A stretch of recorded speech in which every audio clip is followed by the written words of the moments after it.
Today on Something You Should Know, why are legal pads yellow and what is it that makes them legal? Then Gretchen Rubin is going to help you find happiness by awakening your five senses. Go to the fridge, grab a jar of pickles, smell it with one nostril, then smell it with the other nostril, and you'll see how each nostril really perceives something slightly different, just like both eyes perceive something slightly different and both ears perceive something slightly different. The nostrils do too. Who knew? Also, what's the perfect temperature for a hot cup of coffee? And the pain of a broken heart. It can be so devastating, which makes you wonder, why would evolution design us to feel it this deeply? And I think the interesting answer to that is that just as we're wired for attachment, we're actually wired for heartbreak. We're supposed to feel it deeply. All this today on Something You Should Know. If you own a small business, you know the value of time. Innovation Refunds does too. They've made it easy, no matter how busy you are, to apply for the Employee Retention Credit, or ERC. Go to getrefunds.com to get started, and in less than 8 minutes, see if your business qualifies for ERC assistance. Your business may be eligible for a payroll tax refund of up to $26,000 per employee kept on payroll during COVID-19. Innovation Refunds has already helped clients claim over $3 billion in payroll tax refunds through the ERC, and they may be able to help your business too. There's no upfront charge either. They don't get paid until your business gets its refund. Many businesses believe they won't qualify based off incomplete or outdated information, so don't let this opportunity pass you by, because this payroll tax refund is only available for a limited time. Go to getrefunds.com. That's getrefunds.com. Something you should know. Fascinating intel, the world's top experts, and practical advice you can use in your life. Today, Something You Should Know with Mike Carruthers. Hey, hi, welcome to Something You Should Know. I often make notes as I talk to people for this podcast. I often make notes on a yellow legal pad to remind myself to ask a question or whatever. And I got to wondering, well, first of all, why are they yellow? And secondly, what's so legal about them? So I looked it up. And apparently, the legal pad was invented by Thomas Holly in 1888 at a paper mill in Holyoke, Massachusetts. It seems that he and his co-workers threw out a lot of scrap paper, so he hit on the idea of cutting the scrap paper into the same size and then binding them into small notepads. And since the paper was essentially trash, they could sell them pretty cheap. The pad sold well, so Holly quit his job and started his own company, the American Pad and Paper Company, and that company still exists today, still selling notepads. There are competing theories as to why they are yellow. They probably were not yellow at first, but somehow came to be yellow, and now they come in other colors. And what makes them legal? Well, it's the rather wide 1¼ inch left margin. That margin, that big fat margin on the left, was put there in the early 1900s at the request of a loyal customer who was a judge and needed that space to write comments on his notes. And that is something you should know. You likely take your five senses for granted, particularly if they all work pretty well.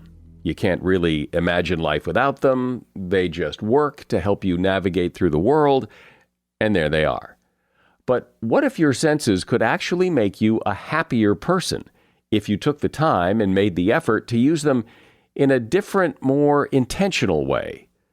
Now, that may sound a little woo-woo, but if anybody knows what it is that can make people happy, it's Gretchen Rubin. Gretchen is one of the big thought leaders when it comes to happiness, and something happened to her that got her to appreciate her senses better. And the result is pretty amazing, and that's what she's here to talk about. Gretchen is the host of the hit podcast Happier with Gretchen Rubin. She's written several books on happiness, and her latest book is about the connection between your five senses and your happiness. It's called Life in Five Senses. Hi, Gretchen. Welcome back to Something You Should Know. I'm so happy to be talking to you again. So let's start with what happened to you. You had an experience that kind of launched this whole project. So explain that. I had a bad case of pink eye, so I went to the eye doctor. And as I was getting ready to walk out, he said to me very casually, like, remember to drink enough water. He said, well, be sure to come in for your regular checkup because, as you know, you're at greater risk for losing your vision. And I said to him, no, I don't know that. What are you talking about? And he said, oh, yeah, you're extremely nearsighted. And that means you're more at risk for having a detached retina. If that can happen, it can affect your vision. So we would want to figure it out right away. I walked out of the doctor's office and I started heading home. I live in New York City, so I was walking home and I was looking all around me and I thought, I'm taking it all for granted. I didn't notice one thing with my sight on my walk to here. And I'm taking everything for granted. And as I was having that feeling, it was as if every dial in my brain got jammed up to 11 and I could see every sight with crystal clarity. I could hear every sound on a separate track. I could smell every, a smelly New York City smell. And it all just felt almost like psychedelic in its intensity. And it lasted for my whole walk home. And by the time I got to my front door, I thought, this is what I need to think about. I've been studying happiness for such a long time, but this is the element that I knew I was overlooking something. And this is what it was. It was the way I could have direct contact with the world and other people and with myself through the experiences of my five senses. So how do you take that experience of going to the doctor and hearing that news and having that kind of awakening moment? How do you take that moment and turn it into this big project? How do you get to that level? So I took classes because the more you know, the more you notice, and studied. I went on adventures. I did experiments. I would, every once in a while I would buy some little thing like kinetic sand to see ammonia inhalants because, that's smelling salts. And I always had been really curious about what is the smell of smelling salts. But now I had a reason to find out. I did everything that I could think of to engage more directly with my five senses as a way to awaken my appreciation and my understanding for the senses. And what I discovered is that for practically any aim you're trying to achieve to make your life happier, whether you're trying to deepen your bonds with other people or connect more deeply to your own past or give yourself more energy or, on the other hand, help yourself calm down or spark your creativity and boost your focus.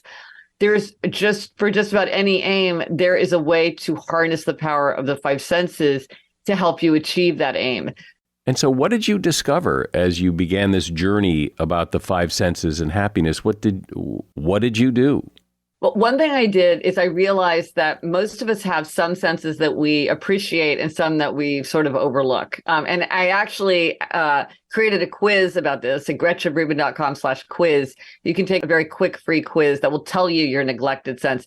And this is a great thing to find out because that's low-hanging fruit. That's something you can turn to for more adventure, more fun, more connection, more pleasure, more comfort that you probably haven't been tapping into because it's your neglected sense. So for me, that was taste. That's a sense that I neglect. So I thought, okay, well, how could I tap into the sense of taste to connect more deeply with other people beyond just like, let's go out to dinner with some people or let's have some people over for brunch.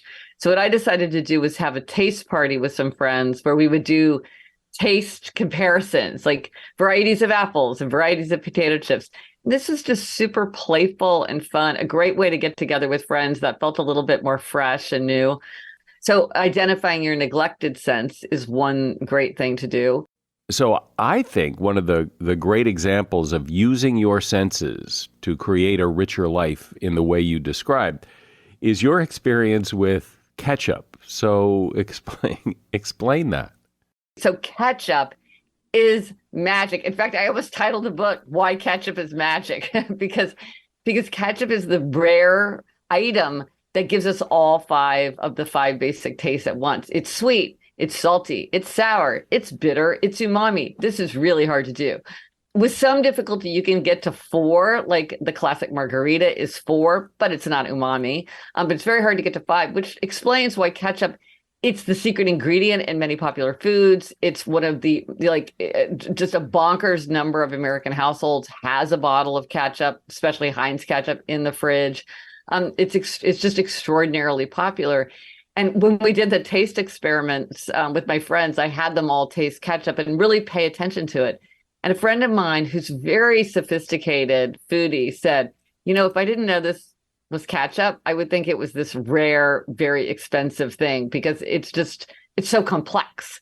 And then vanilla is funny because we think of it as being a flavor, but it's really a smell. It doesn't really have a taste. It's a smell. But of course, smell and taste are very intimately connected. So that's the vanilla flavor. And it's added to so many things because it really rounds out the flavor. But here's something interesting. In the West, vanilla is so closely associated with sweetness that often you can make something taste sweeter by adding vanilla. You think that it tastes sweeter just because it has that vanilla note to it. But in other cuisines, vanilla isn't associated with sweetness, so they don't experience that effect. And again, taste was my neglected sense. And I didn't really expand my appreciation for taste by going out and trying a lot of cuisines that I'd never tasted before and never enjoyed before. I found more pleasure by just deepening my appreciation for the things I already loved, but kind of took for granted. Well, what's really interesting about ketchup, I think, is that ketchup, there's no one recipe for ketchup. You can call pretty much anything ketchup, and they all taste different, but almost never do we taste them side by side. We get ketchup from that restaurant or out of that bottle, and that's the one we use, but we're not testing it against other ketchups. But some are a lot better than others, and some taste very, very different. But that's a great example of something that would be really fun to do a taste comparison with friends, because it's like, this is something that we all eat all the time and we take it for granted. But when you really taste side by side, it's like, okay, here's this gourmet ketchup that's 3 times as expensive. Do I like it better? Maybe I do, maybe I don't. You can taste the texture, the consistency, like the flavorfulness. That's a great example of the kind of thing that's really fun to compare. And this is the kind of thing you could do it in, like, a 2-year-old could enjoy this with an 82-year-old. Right. You could do it at work because it's sort of fun and playful, but it's not intimate and revealing in a way that would make people uncomfortable. I've heard of people doing this with things like different brands of vanilla ice cream. There's cheap and premium. Can you really taste the difference? Like, which ones are better, which ones are worse? But ketchup is it's so familiar and so common. It would be really interesting to really do those taste comparisons. Well, I love that you came up with this idea because I've never heard of anyone doing this, of taking your senses and putting them front and center and saying, let's test our senses. Let's experiment with our senses. There's a lot of things we do to increase our mindfulness or, that are kind of arduous, that are kind of like require discipline and that we know make us happier. But this is a way to do it that's fun and energizing and playful. Like, there is just a vitality that comes with it. It just, even if I said to you, okay, go to the fridge, grab a jar of pickles, smell it with one nostril, then smell it with the other nostril, then smell it with both nostrils. And you'll see how each nostril really perceive something slightly different, just like both eyes perceive something slightly different and both ears perceive something slightly different. The nostrils do too. And it's just like, who knew? That is just fun. It's just like a fun, playful thing to do. And then you know your own body better, and it makes experience richer. Is that true? Is that really true? Absolutely. That's why if you see people like perfumers or whatever testing something, you'll see that they wave it back and forth under their nose. And that's so that they can, because both nostrils will pick up it slightly different. And then when you've got together, you'll pick it up kind of in the round. The body is so clever, right? By having these two slightly different experiences, it rounds out what we perceive. Yeah, and it's just fun. It's a fun thing to do, and it makes you understand your own body and kind of the wonders of the universe more. I'm speaking with Gretchen Rubin. She's host of the podcast Happier with Gretchen Rubin, and she's author of the book Life in 5 Senses.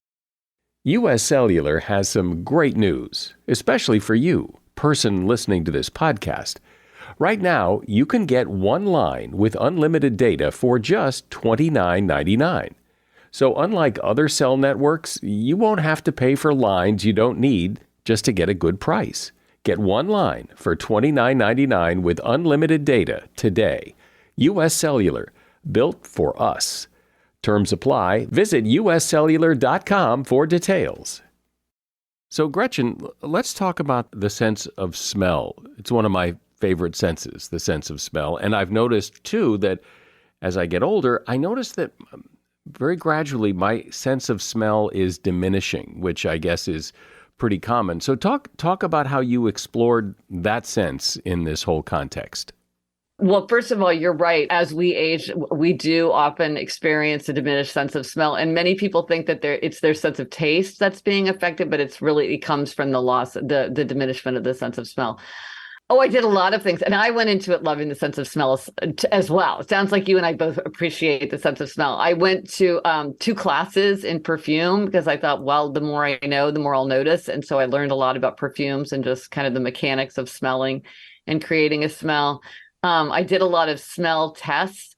There's a very fun board game called Follow Your Nose, where it's 30 little vials and you sort of play bingo by trying to identify scents. And it's surprisingly compelling. Like, I played this with my daughters and we were just like so riveted by this exercise. And when they have friends over, I'm like, go play Follow Your Nose, and everybody loves it. It's just, again, there's something very playful about it. And one of the things that was funny with smell is, for my mother-in-law, one of my most vivid memories of her is her signature perfume, which is a perfume called First.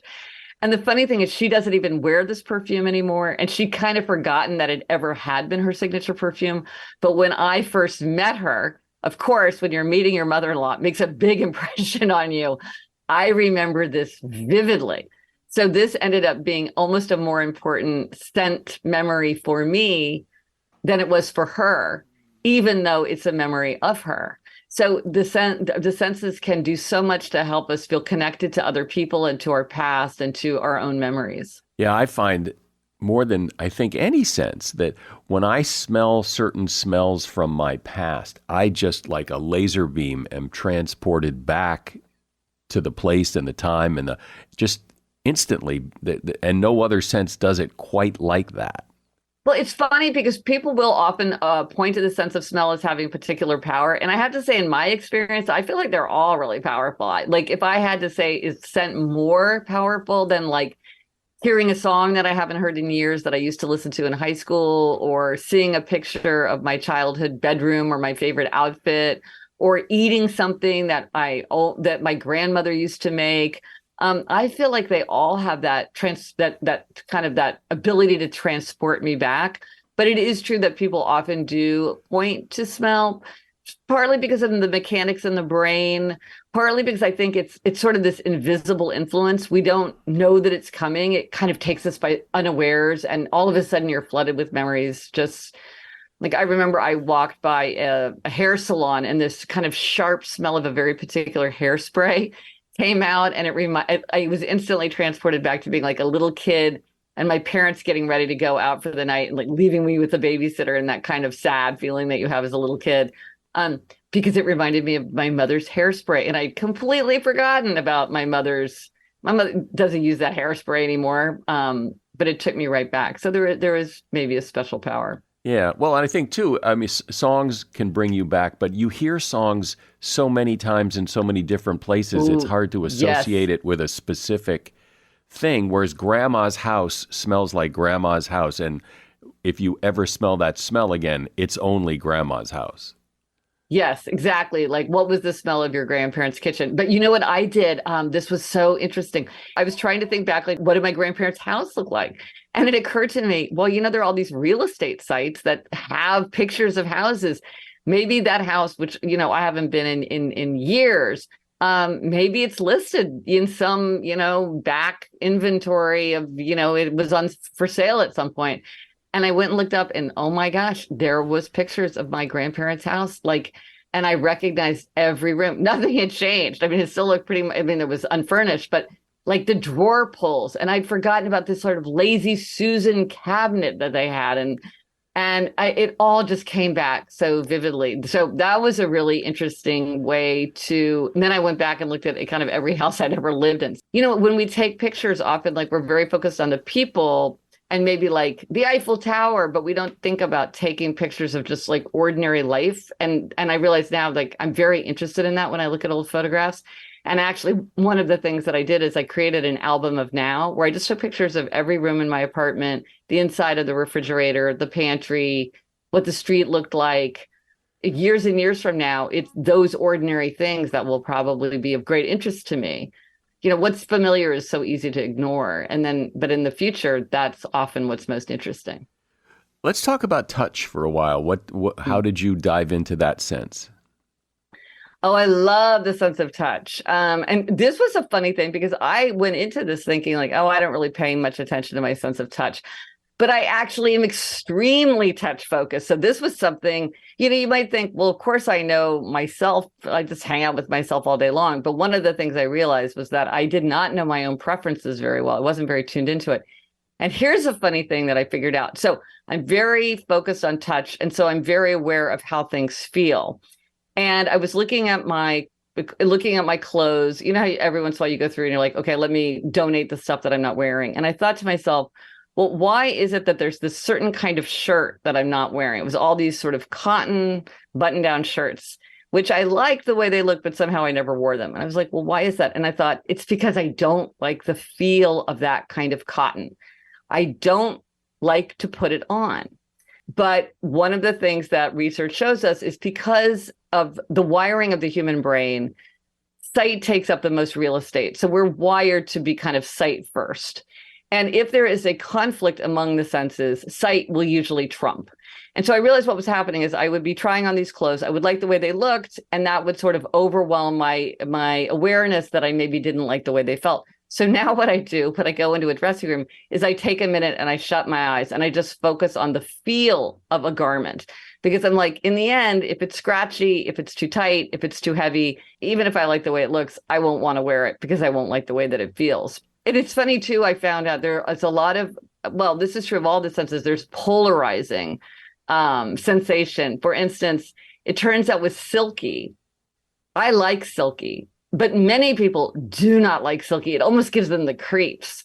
Or I have a friend who refuses to go into water. Like he takes the shortest showers he possibly can, and he will never get submerged in water. He won't go in a pool. He won't go in a bathtub. He won't go in the ocean because he doesn't like that feeling of being wet all over. And I thought, gosh, who knew? Like, that's a good thing to know about yourself. I actually don't mind being. And then my father-in-law takes a bath twice a day often because he loves the feeling of being submerged in water.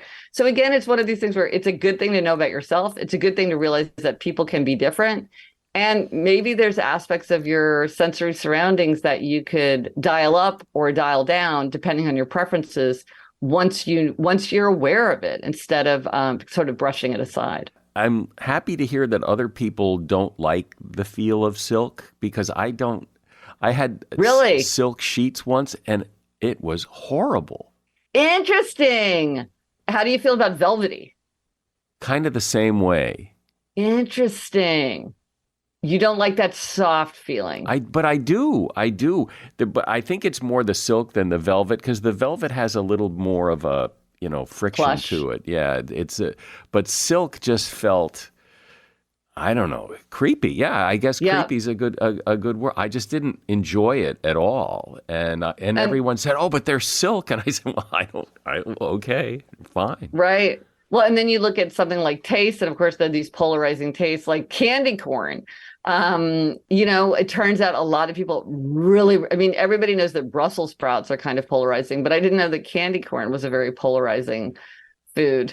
But turns out a lot of people disagree about candy corn. Oh, and here's a question. Speaking of like shaping your auditory and your sensory environment, if you really need to focus, what works best for you? Silence, like white noise, a busy hum, like being in a coffee shop, music with words, or music without words? Silence.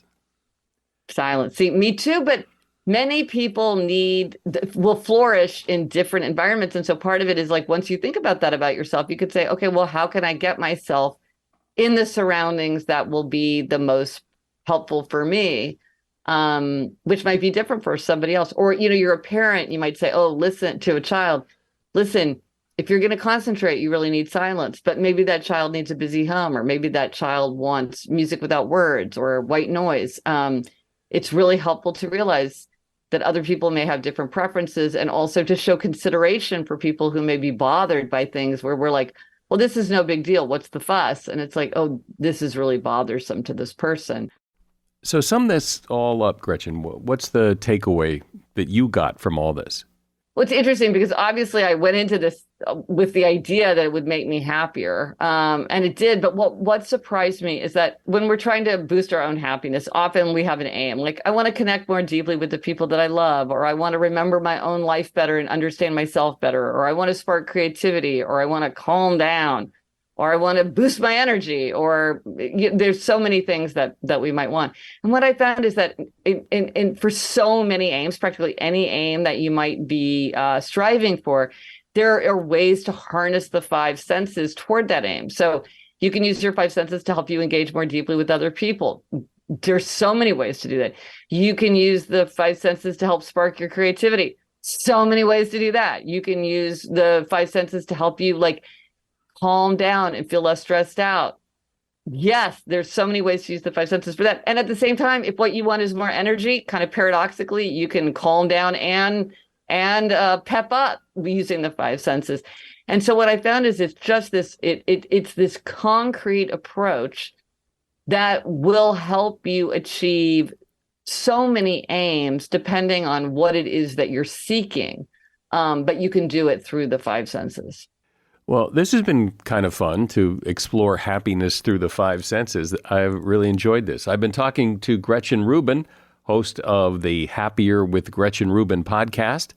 And her latest book is called Life in Five Senses. And you'll find a link to that book in the show notes. Thanks, Gretchen. Really appreciate it. Thanks so much. I so enjoyed our conversation. If you live long enough, it seems, there will come a time when someone breaks your heart.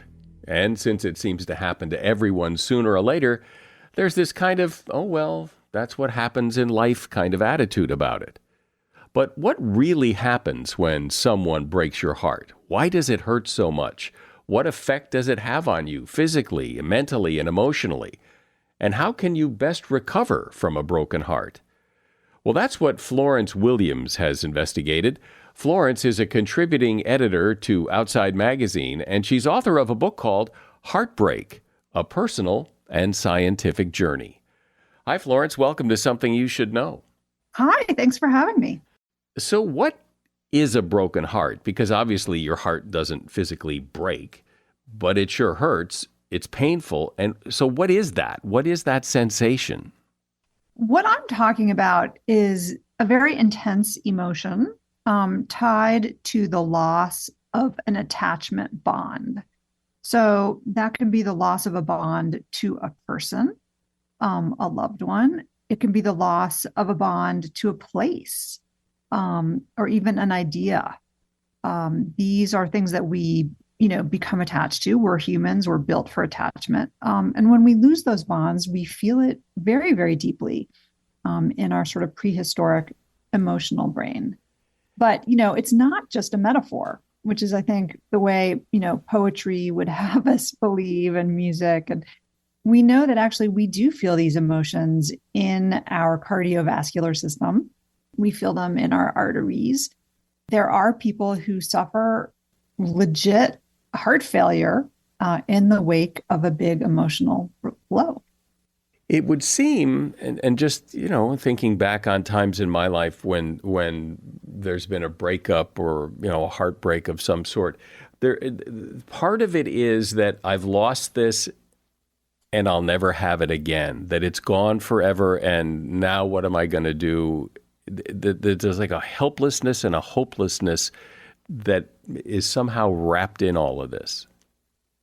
Yeah, absolutely. I mean, when we've lost a romantic partner, we've lost a way of life. We've lost a set of routines that we've, grown accustomed to. We've lost a sense of the future. We may have envisioned in our heads, what our old age is going to look like together. what our future goals would look like together. All of a sudden, that rug has kind of slipped out from under us. We've lost a sense of our identity, in this family or in this couple. So multi layers of loss, everything from sort of victimhood and woe is me to just a more kind of physical, absence of something that we've grown used to, something that we associate with safety. Being in a pair bond for many of us really feels safe. And when that loss occurs, you often hear people say, I can't live without him or her. I can't.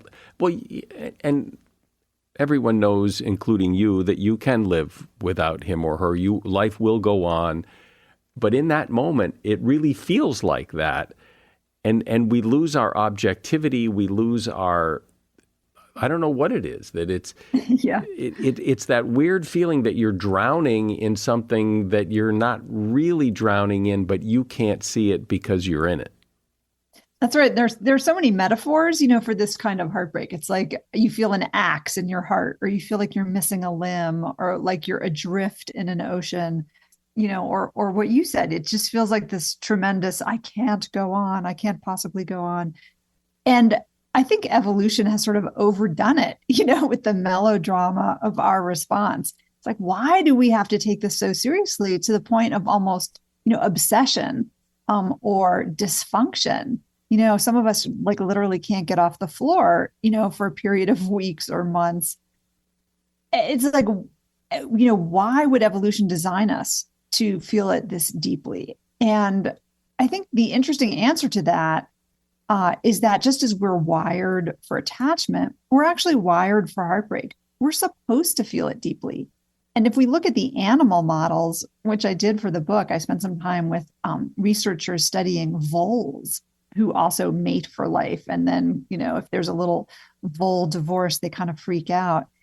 And a researcher at the University of Colorado has actually, analyzed the neurons involved with these stress hormones.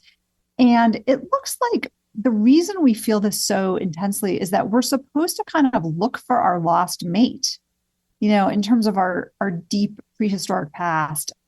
If our mate wandered off, if our little vole partner wandered off, it was better for our offspring, better for our future, genetic propagation of the species if we waited around and pined and missed that missing mate, so that when they did maybe come back, all would be well. We wouldn't have run off and found someone else. And if they did come back, then eventually we are wired to recover.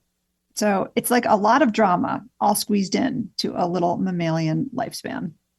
Well, that's interesting, because I've heard it explained that one of the reasons loneliness feels so bad is because it's supposed to motivate you to stop it, to go find some connection to alleviate your loneliness. But as you say, with heartbreak, it's like in overdrive, and it's instead of motivating, it's demotivating, where you just want to crawl under the covers and never get up again, that it's having that overdone effect.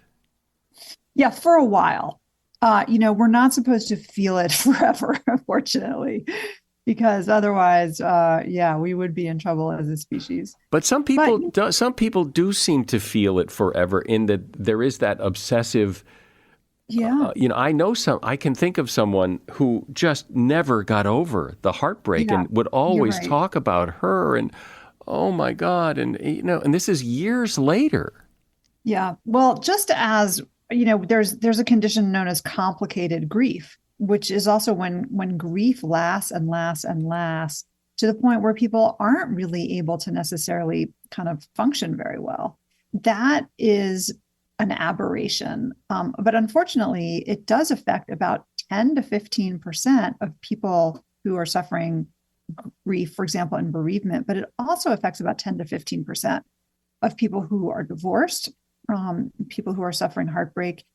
And we know that in those people who cannot really recover very well from their heartbreaks, who therefore suffer chronic loneliness, we know that they have a 23 to 26% greater risk of early death of increased chronic disease, of a host of health problems. So loneliness and heartbreak are conditions that actually we really need to take very seriously. And we need to do what we can to try to feel better and to try to help others who are going through this, like our friends, feel better too. So what is that thing that happens in a relationship when you get dumped? And even if the relationship wasn't all that great in the first place, the rejection somehow makes that other person who dumped you so much more attractive than they were before. There's something about that rejection that seems to play a big part in heartbreak. Mm-hmm. Yeah. Rejection is a super powerful and interesting emotion. We are designed to be sort of hypersensitive to social status, to social position, and to social slights, because, we are a social species.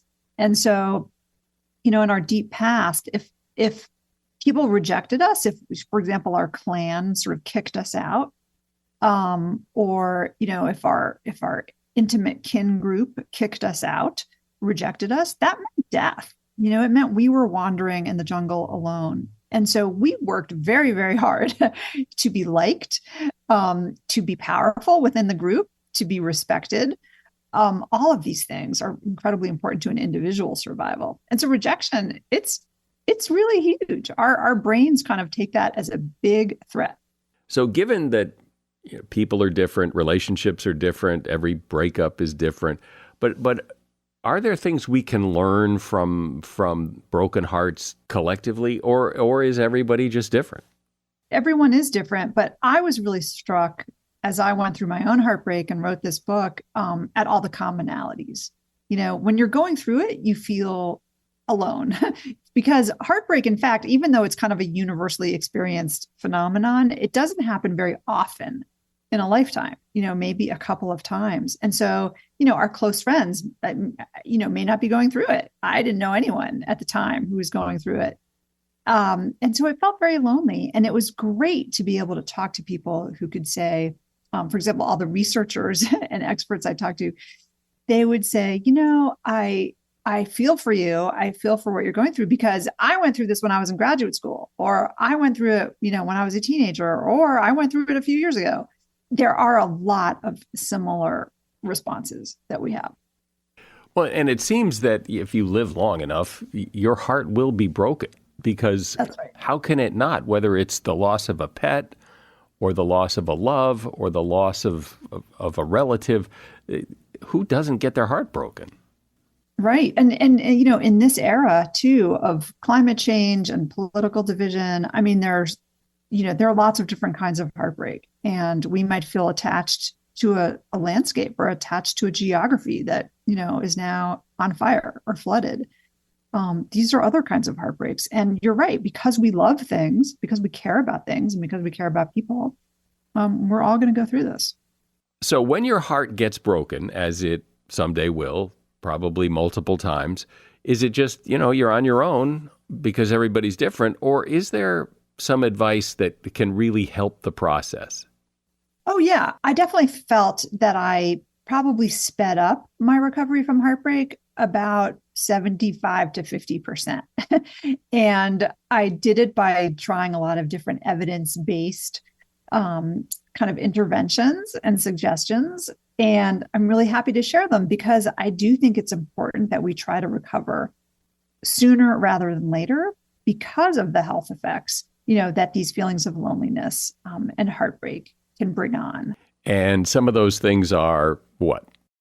Some of those things are, I kind of put them into three big buckets. And the first one is just calming your nervous system, just calming down, because we feel very hypervigilant and anxious when we don't feel safe. And so, if we've lost a partner, we're going to feel really on edge. A lot of people lose weight. They don't sleep. They feel very jittery and agitated. This is like our cortisol. This is our adrenaline kind of helping us kick into survival gear now that we're kind of, our bodies think we're on our own. So just calming down. And that might be, doing yoga, meditating, walking outside, dancing, whatever it is that your body likes to do to sort of feel calmer. The second piece is connection. So that would be, finding others who maybe help you feel less lonely, maybe because they've gone through this before, or maybe because they just love you and they care about you. So, finding sort of meaningful connection with friends, with family, and again, also with nature has been shown to make people feel less lonely. We can connect to the natural world as well. So calm, connection. And then the third piece, and this one kind of surprised me, is finding a sense of meaning in the heartbreak.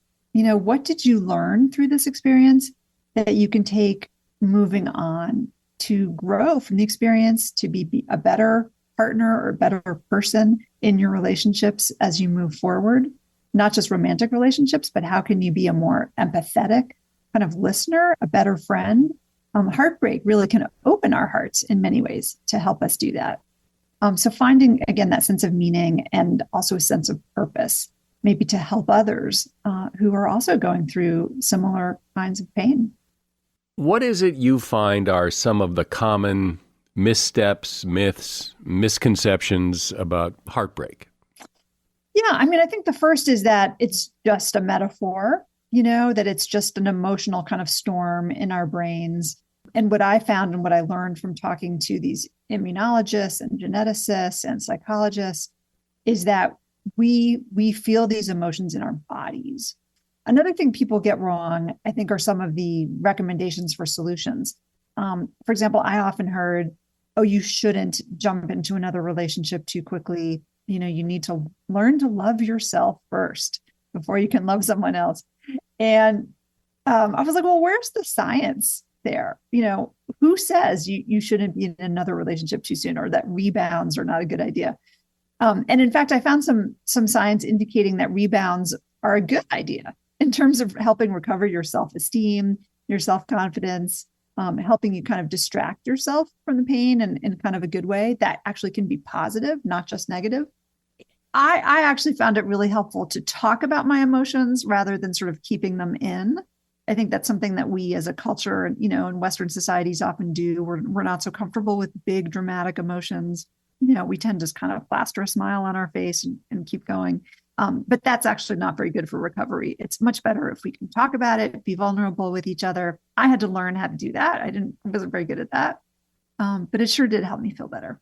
I know people, though, who can't stop talking about it. Like, they just want to go on and on and on. And it's like, all right. Yeah, but maybe you're a little obsessed and maybe you need to distract yourself and go do something else besides talk about him or her.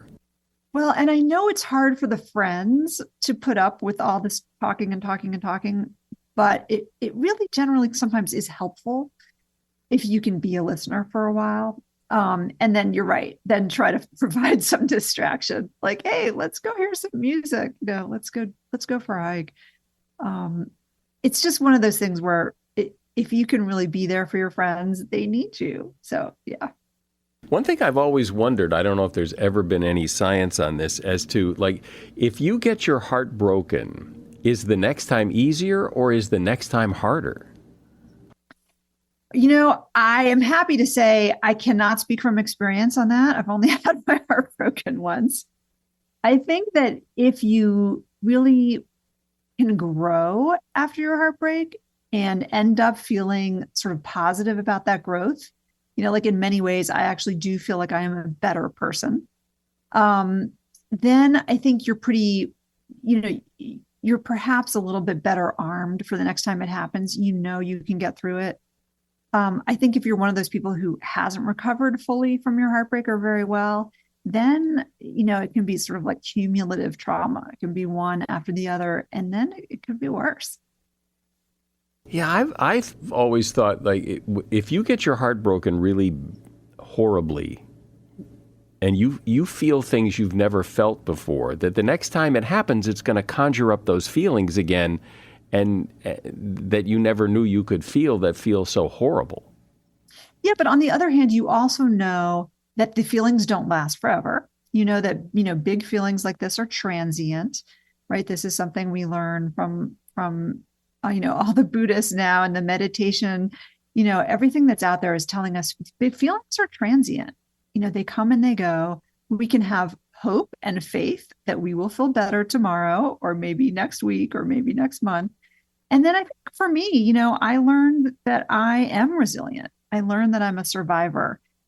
I also wonder if those people who ever got their heart broken in a romantic situation and then miraculously found a way to get back together with that person, if anyone has ever looked in to see, is that ever work? Is that ever a good idea, or when it's over, it's over? Yeah, good question. There actually have been some studies suggesting that people who break up and get back together often are much better off the second time around or the third time around. I mean, I know a lot of couples who've broken up 2 or 3 times and are really happy now. I think breaking up is, in conflict, right? These are natural things. And I think we get better at learning how to be in a relationship. We get better at kind of defining what we want, how to show up for the other person. There's nothing like, kind of like a threat to the relationship to help you kind of step up in some ways and get better at it. When you're around someone who's had their heart broken and they're all upset, and people will say things like, there's other fish in the sea, or don't worry, you'll meet someone else. Are those good things to say or bad things to say, or they don't really mean much? They're not very helpful. Oh, you'll get over it. Oh, he was a schmuck anyway. Oh, just move on. You'll be fine. Not so helpful. I think the more helpful responses are, I'm really sorry that you're having such a hard time with this. I'm here for you. Let's talk about it. How can I help you? Let's go for a walk in the woods. It's really listening, right? That's what people need. Well, since it is kind of a downer subject, is there some good news here about heartbreak? I don't think it's cause for despair.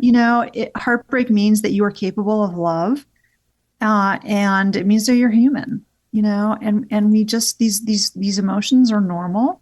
It's important to remember that, and it's also important to remember that there are lessons in heartbreak. If we're not afraid to kind of feel our feelings and examine the ways in which this can help us and change us for the good, then we can get through it. Well, and also it's comforting to hear that it is really a universal experience. Pretty much everybody gets their heart broken, and pretty much all of us survive, get through it, and move on. I've been talking with Florence Williams. She is author of the book Heartbreak, A Personal and Scientific Journey. And if you'd like to check it out, there's a link to that book in the show notes. Thanks, Florence. Oh, wonderful. Thank you, Mike. Bye. You know that coffee you had this morning? It takes about 9 months of effort for that coffee to go from bean to cup. So you might want to slow down and enjoy it. And in fact, according to coffee expert George Howell, the best tasting cup of coffee is actually around room temperature. When we take that first sip of hot coffee, our taste buds shut down. If you let it cool off a bit, you'll get much more flavor. Like wine, coffee flavor is actually enhanced and opens up a bit after it's had a chance to cool and breathe. And that is something you should know. If you'd like to show your support for this podcast, and I encourage you to show it, just leave a rating and review wherever you listen. That would help us a lot. I'm Mike Carruthers. Thanks for listening today to Something You Should Know. April is National Financial Literacy Month. What is financial literacy? It's applying different skills effectively, including managing your finances, budgeting, and saving. It just so happens the Cumulus Podcast Network has 3 great podcasts to help raise your financial IQ. Stacking Benjamins with Joe Saul-Sehy, Bankrate's 2023 Best Personal Finance Podcast. What's one of life's biggest expenses that we can maybe talk about reducing? Housing. Is housing on the list? Buying a house is the number 2 expense of all these expenses. What's a way that we can reduce our housing expense? Move from Seattle to Florida. Wow, spoken like somebody with a little knowledge of that situation. Afford anything with financial journalist Paula Pant. You have many financial goals. You want to buy or pay off your house. You need to replace your car. You want to pay for a wedding, send your kids to college, travel the world, and one day retire. But how? And Webby Award-winning Brown Ambition with Tiffany the Budgetnista Aliche and personal finance expert Mandy Woodruff. When I was crafting my resume in my career, I wasn't thinking about the job I had. I was always thinking, like, what's going to impress the person who has my next opportunity and make them want to have a conversation with me. And yeah, I think people are not thinking that far ahead. That's why we be leaning into you, career coach. So, as you look to improve your financial literacy, follow Stacking Benjamins, Afford Anything, and Brown Ambition, wherever you listen.